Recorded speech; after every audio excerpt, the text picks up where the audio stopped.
Diariamente, a través de la televisión, de la radio, de los portales de noticias, nos vamos empapando de información de funcionarios, de legisladores, de intendentes, de figuras políticas y nos vamos haciendo una idea de esa persona. Pero acá, en Moda Bio, vamos a tratar de conocer quién es el hombre o la mujer detrás de la figura política, cuando pasan a ser un simple cotidiano.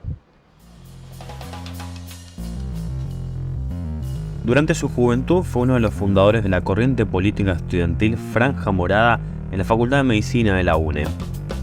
Con el tiempo, se involucró en política y llegó a ser secretario de gobierno, luego fue concejal y posteriormente elegido intendente municipal por 2 periodos en la localidad de Tres Isletas.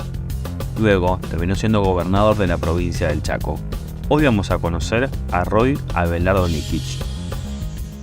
Roy, gracias por abrir la puerta acá de tu casa, de tu hogar, para charlar un poquito. Así que bueno, como primera medida vamos a poner el teléfono en modo avión, así podemos charlar tranquilos Bueno, en estos 24 minutos de programa. Bueno, primero, quiero saber un poco acerca de cómo fue tu niñez, cómo fue vivir en el interior profundo de la provincia. bueno, hay que pensar que estamos hablando de la década del 50, es decir, una realidad totalmente distinta a esta. Pueblos chicos del interior, lejos de Resistencia, calles de tierra, pero dentro de todo una niñez linda, agradable, con padres que se dedicaron mucho a nosotros, a mi hermano y a mí. Así que en ese sentido, bien, todo bien, gracias a Dios.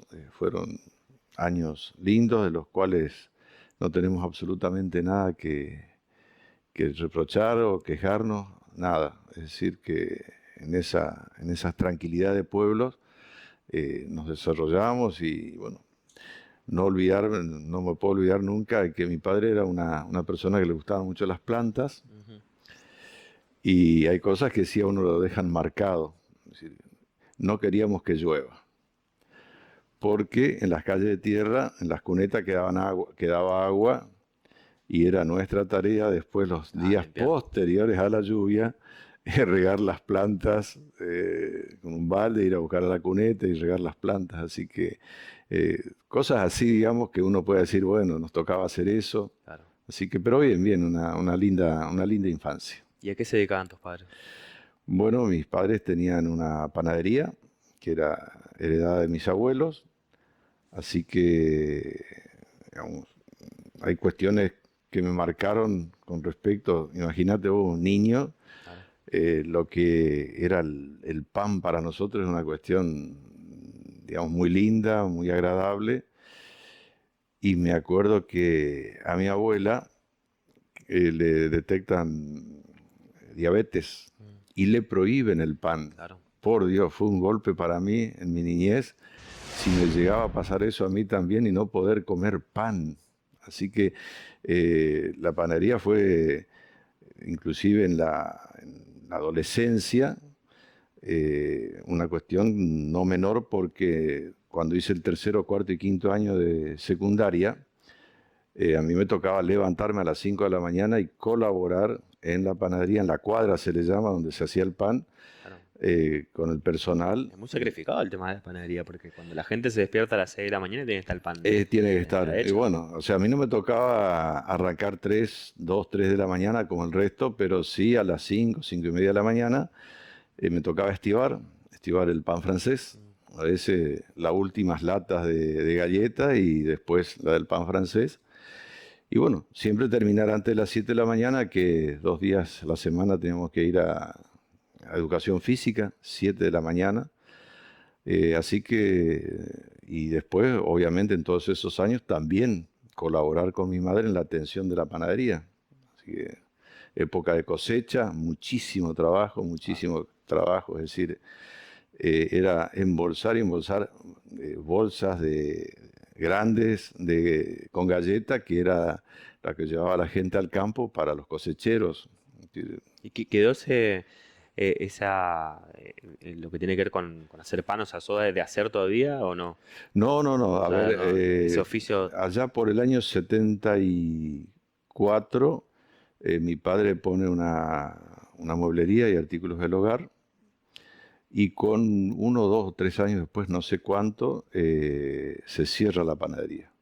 En ese interín también mi padre había comprado acá en Corrientes una fábrica de fideos, un equipo para hacer fideo de Inco, me acuerdo, de Corrientes, que habían modernizado sus maquinarias y mi padre instaló una pequeña fidería, fábrica de fideos en Tres Isletas, en la cual también durante el secundario y sobre todo el año que salí mal de ingreso a medicina Claro. en Corrientes, me tocó trabajar todo ese año también en la fidería. Cuestión que después él termina vendiendo las máquinas, se cierra la panadería y queda artículos de muebles y artículos del hogar que funciona hasta hoy. ¿Sos de volver a Tres Isletas? Voy poco, ahora voy poco. Sí, ahora voy por el tema más del negocio Claro. que está instalado ahí. Pero sí, hace 15 años decidí definitivamente cambiar de domicilio. Siempre tuve el ancla mío con Tres Isletas, al cual me unía un afecto muy fuerte, el domicilio en mi documento de identidad. Claro. Entonces, como estuve en Corrientes 5 años y medio en Capital Federal, de ahí vine a Castelli. Yo siempre decía que mi retorno y mi vinculación con Tres Isletas estaba con mi domicilio, no donde yo estaba físicamente. Pero cuando terminé la gestión de gobierno acá en el 2007, definitivamente decidí cambiar de domicilio a Resistencia. Iba más seguido, ahora voy poco, sinceramente. Aparte, ya estamos todos veteranos, hay muchos que ya no están y a veces uno prefiere ni siquiera enterarse que amigos de tanto tiempo y de tantas ¿Te da nostalgia cuestiones. volver al pueblo? Sí, sobre todo cuando ya uno a esta edad habla de los amigos, los que están todavía bien, los que están regular, los que no están, y por ahí prefiero no enterarme. Bien. ¿Qué significa este lugar acá de tu casa, el living, el comedor? ¿Qué significa para vos en cuanto me imagino a los chicos, a la familia? Bueno, y este es el lugar más agradable cuando vienen todos los nietos. O ¿Cuántos sea, son? 5 nietos. O sea que hay 3 que están en Formosa, así que cuando ellos vienen, el fin de semana pasado estuvieron acá. Es decir, esto es juguetes por todo Claro. lado, se corre, se juega, se habla, se toma mate con los hijos. Es decir, este es el lugar más especial, ese es el momento más especial de este lugar. ¿El domingo ese de la familia? Sí, siempre, siempre. A veces, lamentablemente, ahora con Sofía estamos más solos. Ya todos... ¿Y cómo es, por ejemplo, eso? Te pregunto, ¿cómo es el tema de la pareja después de que los hijos dejan la casa, de que vuelven a ser como independientes ustedes, ¿no? Y a veces, digamos, tenemos nuestro ritmo, estamos bien adecuados a los nuevos tiempos. Realmente disfrutamos el estar juntos, solos. Extrañamos que vengan los nietos, después extrañamos o valoramos nuevamente el retorno a la tranquilidad. Es decir, soy de levantarme yo temprano, preparar el desayuno, preparar el mate, charlar, hacer las anotaciones de la agenda del día, tanto en este caso ahora de política, pero vamos a hablar no en modo política. Claro. Salir a hacer las compras, ir a la verdulería, comprar los artículos de limpieza, al supermercado, es decir, todas las tareas que en forma cotidiana hacen toda la familia. En el caso nuestro, ya jubilados. Claro. ¿Y sos, por ejemplo, ahora que uno está súper conectado, sos de ver, no sé, series o películas a través de las plataformas? Sí, en eso la acompaño bastante a Sofía. Es decir, en realidad somos habitués de películas y de series. Y ahora mucho más enganchado en las miniseries. Es decir, porque las muy largas por ahí uno no tiene la posibilidad de darle continuidad. Claro. Con el tiempo. Son pocos capítulos, mejor así Y son 7, pero 8. son así de un fin de semana de ver. Sí, una miniserie completa, sí. Son horas, digamos. Pero me tiene que enganchar. Si no, tampoco yo la dejo y Claro. no, pero sí somos de mirar películas y series. Ese Así primer capítulo tiene que enganchar, o si no, no. a veces generalmente el primero no, primero, segundo, por ahí es medio tedioso, pero después se torna muy, muy interesante la trama.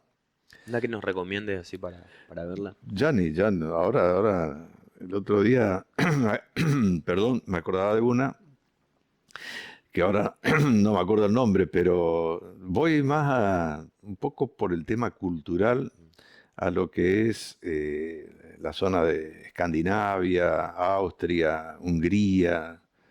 Es decir, me interesa la trama, la trama de la serie, pero fundamentalmente me interesa muchísimo cómo es la cultura, la Claro, porque vida uno a de veces con ellos. las series y las películas no conoce la cultura de Exactamente. donde donde transcurre esa serie. Exactamente, entonces eso me interesa, conocer, digamos, ¿viste?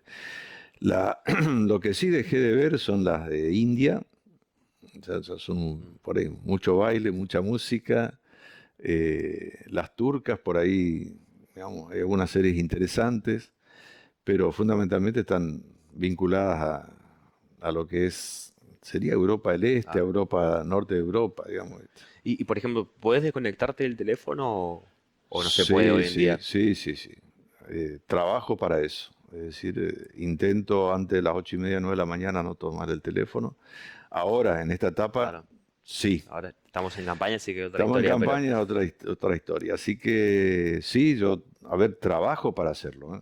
Es decir, es difícil. Hoy en día es una herramienta de trabajo, está todo, ese es el todo. chupete que tenemos todos, Claro. ya no solamente los adolescentes, todos. Entonces, cada rato estamos mirando a ver si hay algo Mm. y no está bien. Hay que tratar. Yo si trabajo, me cuesta desentenderme. Miro mucho los diarios digitales en el teléfono, eso sí. Claro, O sea, miro 6, 7 diarios eh, por hábito. Es decir, yo tengo el hábito de leer el diario en su época de papel desde los claro. 15 años. O sea, todos los días de los 15 años yo en adelante leía el diario. O sea, mi padre era también comprador y lector compulsivo y se ve que yo copié. ¿Y el domingo, por ejemplo, recibís el diario en papel o ya es un hábito del papel ya? Lo había dejado Mm. y hará 2 años por ahí empecé a leer de nuevo los domingos el diario. Sí, sí. Pero ya no es lo que era antes, Claro, ya no, ya es noticia absolutamente no. vieja.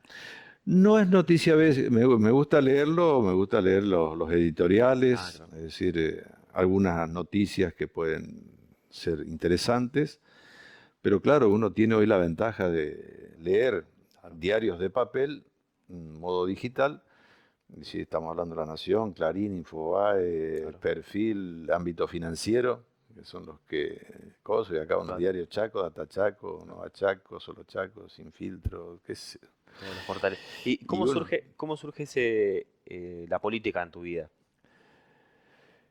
y yo hago un recuento, es decir, yo sé cuándo arranca en forma efectiva, digamos, pero es decir, en mi casa se hablaba de política y en sexto grado, que habrá sido el fin de la década del 50, 56, 57, teníamos que hacer manualidades y yo decido hacer un cajón de lustrín, que obviamente muchos de los jóvenes no van a saber de qué estamos hablando, incluido vos, me Yo no. parece. Es un cajón en donde el lustrín, que era el lustrabota, Ah, iba a una casa y bueno, uno o al bar o donde sea, y el que tenía el zapato lo ponía arriba y él claro. le ilustraba. Y en ese cajón lo tengo como una foto en mi memoria, lo pinté de verde porque mi padre era radical verde de la Unión Cívica Radical del pueblo, línea de Balbín, y en una de habrá sido 58 eso, en una de las tablitas de uno de los costados puse León y del otro lado Otaño. Fue la fórmula León-Otaño de aquella época. O sea, yo ya, de ahí ya Claro. estaba, pero me acuerdo bien haber ido en el 65, o sea, 14 años en mi bicicleta, una mediana que me habían comprado, al Comité Radical, y tengo también, digamos, una cuestión que me quedó, que era la avenida Mitre en aquella época, hoy Presidente Perón, en aquella época tierra, hoy pavimentada, en donde pasa un camión, esos viejos, cargado de gente gritando, y eran del Partido Comunista. O sea, venían de la zona después, con los años, yo investigando, venían de la zona del lote 20, Tres Naciones, zona rural. ¿Y por qué sé que es del año 65? Porque en el año 65 el doctor Ilia, presidente, permitió que el peronismo y el comunismo puedan votar, digamos. O sea, habilitó una cuestión democrática, cosas que estaban prohibidas o prescriptas, proscriptas. Pero en realidad yo salgo mal en el ingreso a medicina. Yo hice la secundaria, nunca falté en 5 años, nunca fui a rendir una materia, teóricamente era un buen alumno. Salgo mal en el ingreso, que fue en los primeros días, me acuerdo bien que el 2 de enero empezó el curso de ingreso. Y ese año, como te decía hoy, vuelvo a Tres Isletas, bueno, trabajar en la panadería, hacer lo que venía haciendo en la secundaria y trabajar en la juguería. Y al año siguiente, cuando vuelvo al ingreso, se armó una asamblea para trabajar sobre el ingreso irrestricto a la facultad o a la universidad, en ese caso. Y el presidente del centro de estudiantes, que era uno solo, que venía de muchos años, era de apellido Hernández, un peruano, por supuesto era del PC, del Partido Comunista, y con dos amigos, un amigo de Tres Isletas y un correntino, que hacían de guardaespaldas, yo me puse al frente para que no ingrese absolutamente nadie, que no seamos los estudiantes que queríamos ingresar. ¿Por qué lo hice? No tengo la más pálida idea, pero me metí en esa, digamos. El peruano se subió hacia arriba, se tiró para arriba y pasó por arriba de las cabezas nuestras. O sea, y se terminó metiendo y terminamos aceptando que esté adentro. O sea que ahí arranca, en realidad, no política, sí la actividad gremial, si se quiere, estudiantil. Claro. Y en el año 72 fundamos la primera agrupación de Franja Morada en la UNE. En la UNE. Y fuimos elecciones en medicina. Eran 3 correntinos de 5º año, porque nosotros éramos todos de 1er y 2º año. Y ahora te los describo. Y Armando Romero, que era un médico de prestigio y radical ahí en Corrientes y ya vinculado con Renovación y Cambio, Raúl Alfonsín, le pedimos y nos dio 3 nombres de tres estudiantes de 5º año, que no recuerdo los nombres. Y los otros 6, éramos 6 de la misma pensión o en 2 pensiones, pero éramos 5 de Tres Isletas y 1 de La Tigra que vivía en Saspeña, pero que era amigo nuestro. O sea que no es que era muy amplia el aporte, sino que éramos nosotros, nada más.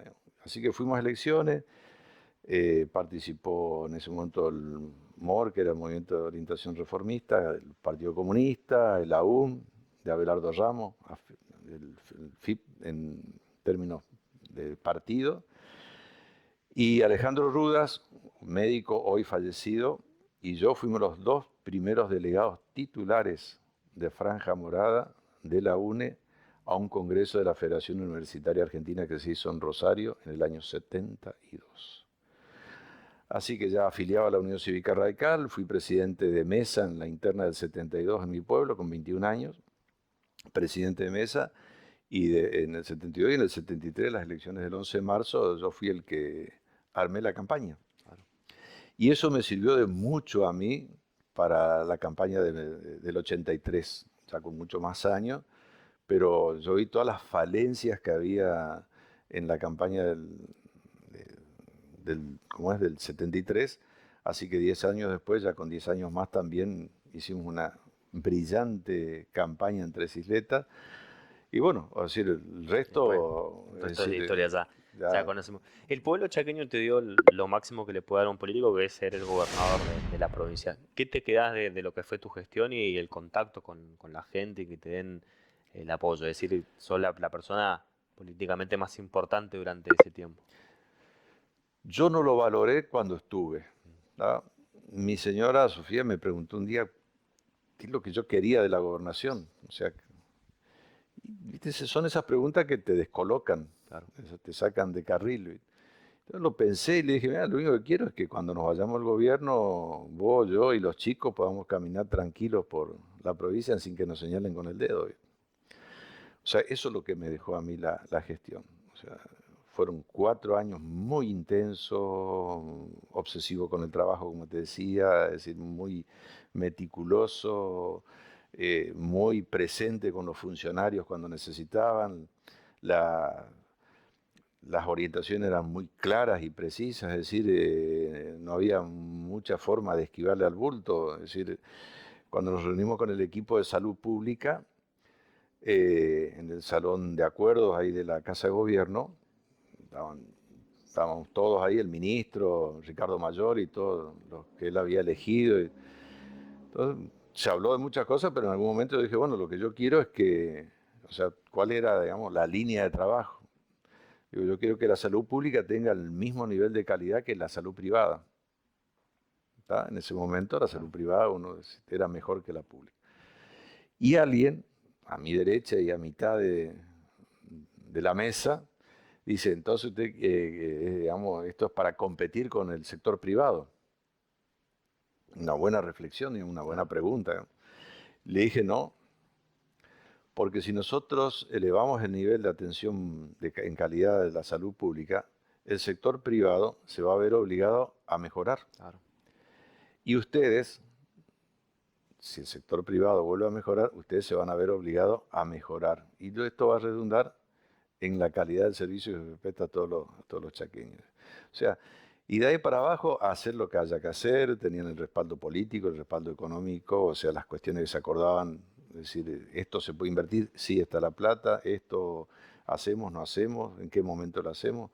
Es decir, o sea, fueron 4 años, a mí me duró 1 año y medio, 2, no poder levantar una ventana del grado de estrés que yo había acumulado y el desgaste físico que había tenido. Claro.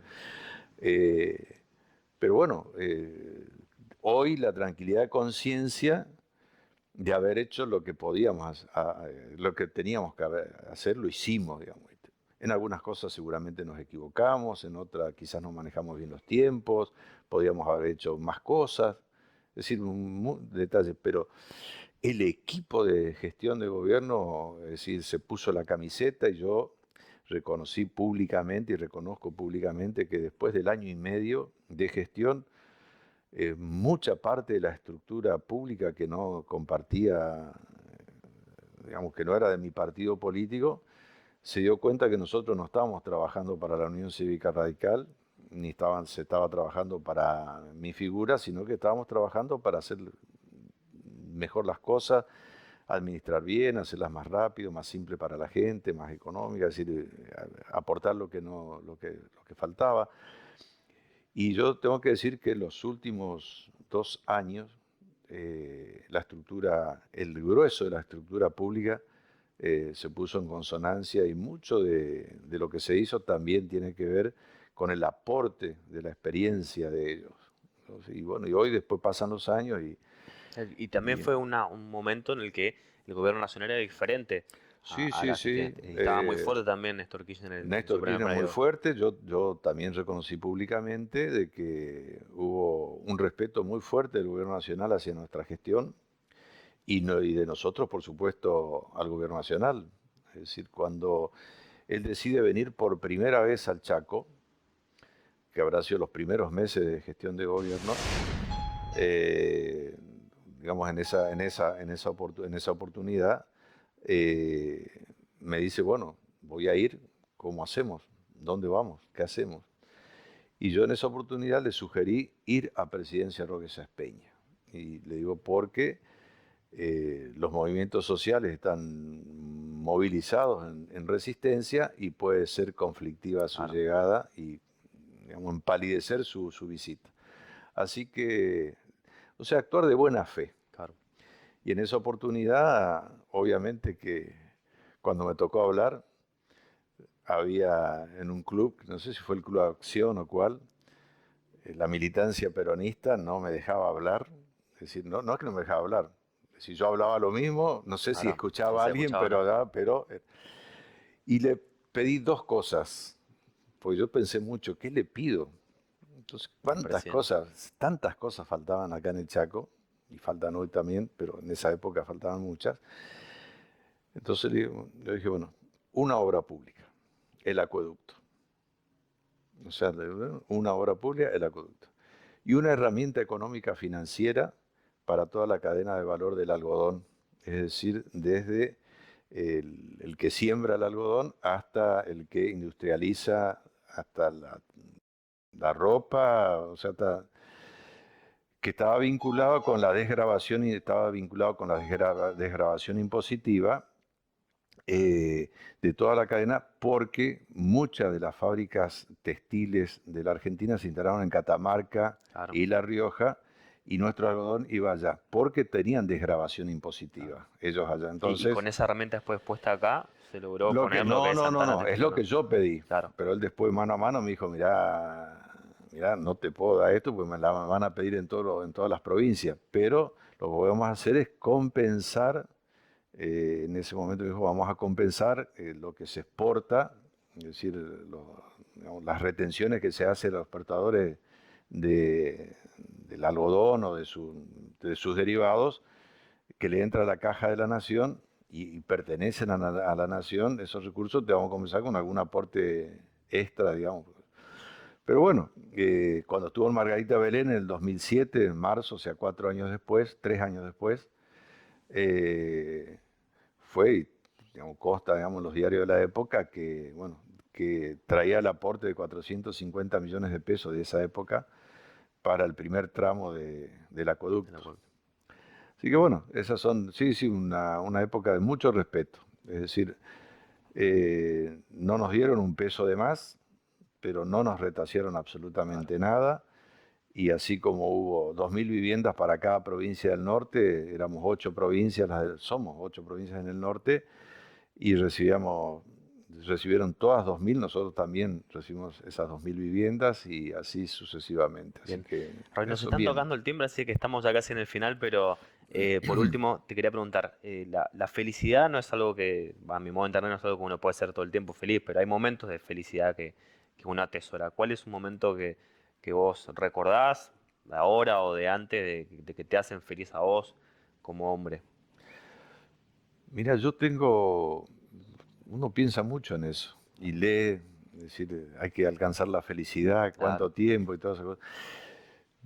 Yo valoro muchísimo la tranquilidad de conciencia que tengo de haber actuado de buena fe siempre.